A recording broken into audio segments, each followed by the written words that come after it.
Hello, guys. How are you doing? Thank you so much, guys, for coming back to click on my channel. Thank you for coming back to watch my YouTube channel. So today, I want to talk to you about some 10 mistakes that can lead you not to be able to process your visa and all the way to getting your green card.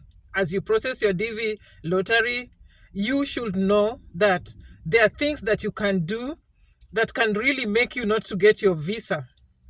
And number one thing that I want to talk to you about is the inconsistency of your personal details.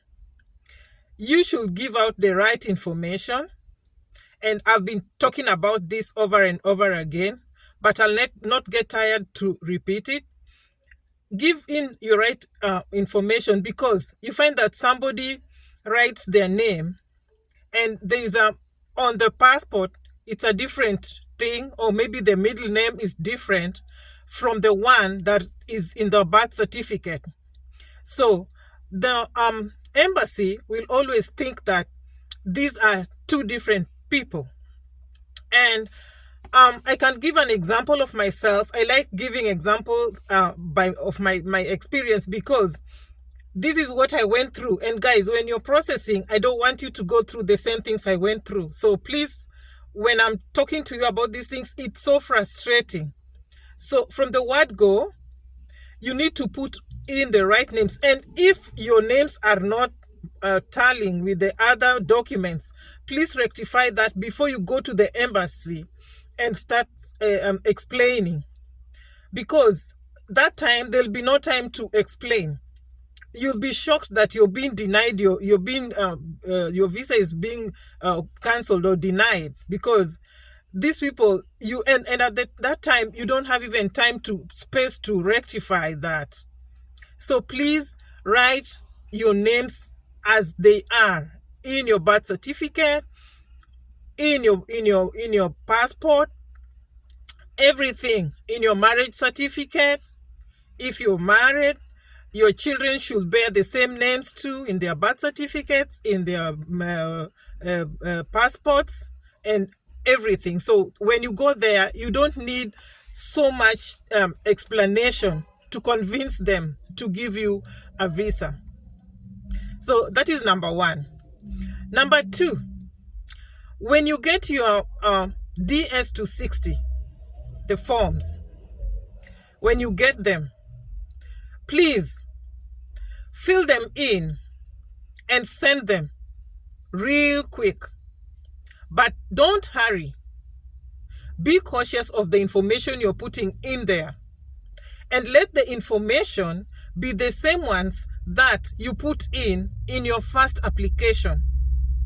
So that when you know the first application is always on the system. So if you put the wrong information, maybe on your first application, you said you are not married, or you are married. On the second application now, you are not married. So all these things will like, they'll be asking questions. Why is it that this and that, and now you start explaining, and they will find like there's something fishy. So just do the right thing at the right thing the first time. Yeah, so that you may find it easy at the embassy. When you go there, you're not answering so many questions. Struggle out here to give you space so that when you go to the embassy, you are not answering so many questions that may make them feel suspicious. So something else that can make you get disappointed or maybe denied your visa is the late bookings for medicals. You can have gotten your DS-260, you have gotten your 2NL, and now you're sitting back and you're not even booking your medicals. You don't even know what to do. So after getting your 2NL, please go and book your medicals.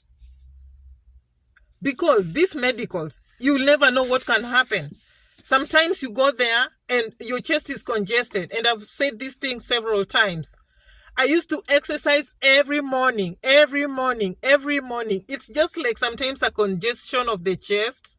And when the x-ray is done, it shows something, but it's not TB. So they will not know it's not TB. So you're told to go there every morning. And that time, you're waiting, and maybe you have to postpone your interview, and everything is just rambling around and you're getting confused. And this is what we don't want. So please go by as very fast and very accurate. Don't make mistakes, and be swift. Because if you make mistakes, they're going to catch up with you at the embassy. Right? So after filling the DS-260, react. Because sometimes you're going to be reacting when it's too late.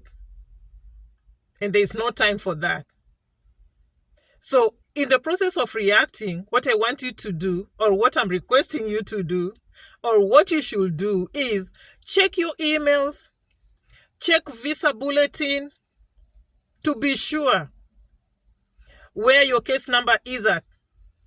Don't miss any information. Be checking, because nobody will check for you. When you apply and you are told, okay, you're randomly selected to continue with your processing, and you get this first letter, they're telling you to process. So please start processing. It's your visa you're processing, and it's your green card you're processing. So don't wait. React and just get the information you need to get, and ask questions, and see, just put your mind in this thing. Put your mind in the DV lottery process, because before you know it, it's 1 month, it's 2 months, and 1 year runs real fast.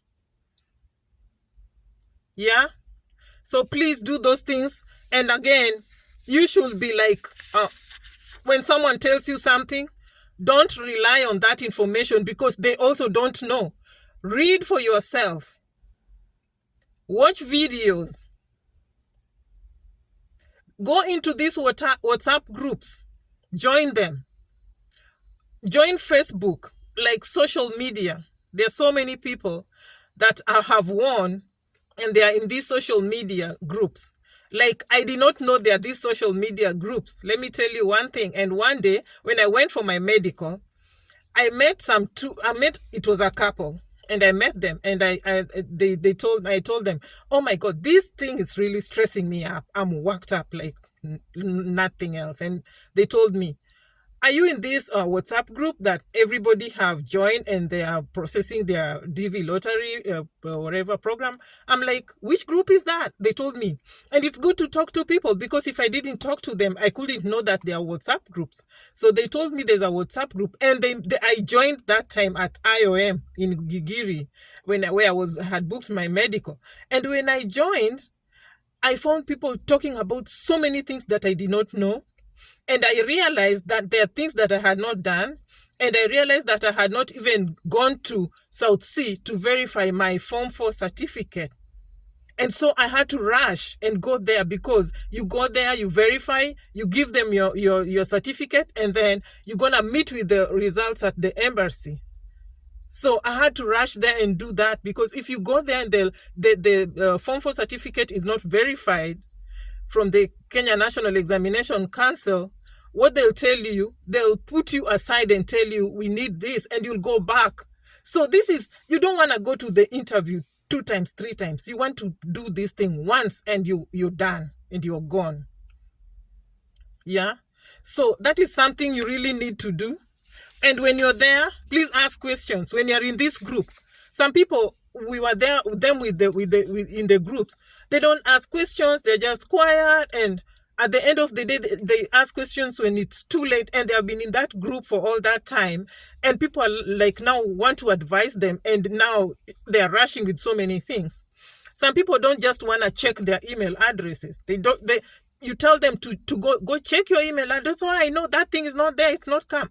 It doesn't take. How many years does it take you to go check your email address? Just check. If it's not there, you're good. Right, guys? So verify everything and cross-check. Don't just rely on one source. Like when you are maybe you're watching videos, you're just there on the videos. You're not going to Facebook, or maybe you've just targeted one person that I watched so-and-so's video. If in case the information that they're giving you is not right, what happens? You will lose direction. So do this. Go to all these WhatsApp groups, join them, as I said, watch different videos, read for yourself, because guys, these things vary from one year to another.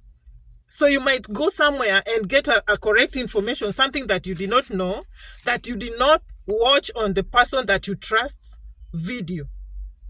Okay? So, something else that I would like to let you know, the mistake that you can do, that can make you get denied your visa, or maybe lose an opportunity to come here, is do not hesitate to call Kentucky Consular Center. If in case you feel like something is in a mess, please call Kentucky Consular Center. They'll talk to you and they will advise you. If you can't get this right information from all these sources, call them and talk to them. They'll advise you on what to do. They'll advise you. I remember calling them and I couldn't understand what they were saying. The English was not like, I'm like, what are you saying? And they're like, when did you last apply? And my son was sitting next to me and he told me, Mom, they're saying, when did you last apply? So the accents, the culture shock started beating me right when I was in Kenya. But thank God I'm here. So now, something else, a mistake that we can do that can make us lose this opportunity is you got to have good financial strategy. Good financial strategy. Immediately you get your visa, remember, you still have a long way to go. You still have to get your air ticket. You still have to. So before this process is expensive, and you have to, when I applied, the very first time I had only $10. That is like 1,000 shillings in my country. And $10, I didn't even have money to go back home. My car did not have gas and I didn't have transport for public means. But we waited until evening, late hours, when now we realized that the fare have gone down. So that's the time we went. And in Kenya, there's something that happened. I don't know in other countries. Please, you can comment down below and tell me what happens. There's a time, there's peak hours, and there's a time that now the transport, the fare has gone down, what you're supposed to pay to the public means. So we had to wait with my son in town, waiting there, because we had used all the money to apply. We did not know these cyber guys could ask us around 500 shillings for each of us. So this thing is a commitment. The processing is a commitment. Immediately you have applied and you're waiting for your visa and all this, you start looking for money and putting your money aside. Start looking for money. It's not a joke. Because people lose the opportunity because they do not have money to process. You just lose it like that. I remember I even sold my furniture. I sold my refrigerator just to put something aside. And when I arrived in America, I remember I arrived with $20. My friends, $20. That's what I arrived with in America. Yeah. So let me advise you one thing. From the word go, just have this honesty. Be honest. Exercise honest from the beginning. Inaccurate information will make you lose this chance. You can lose the chance very easily. So if you're married, if you are married and you have not divorced, you are separated, please just write, because you have not divorced yet, just write, You're still married.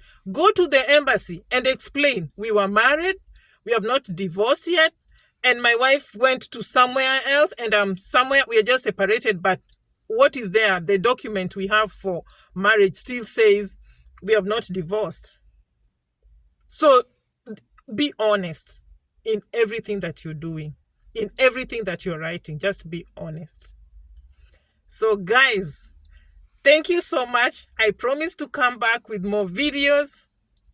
Click, share, subscribe. If you like this video, like it. I'm praying for you. This you're still applying, I know. It's not over until it's over.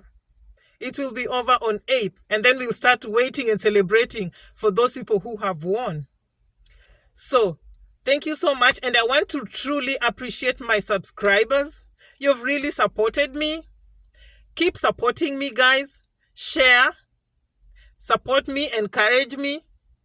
I will truly appreciate you. Thank you. Bye-bye. See you on my next video. I will be back with more, guys. Bye-bye. Thank you.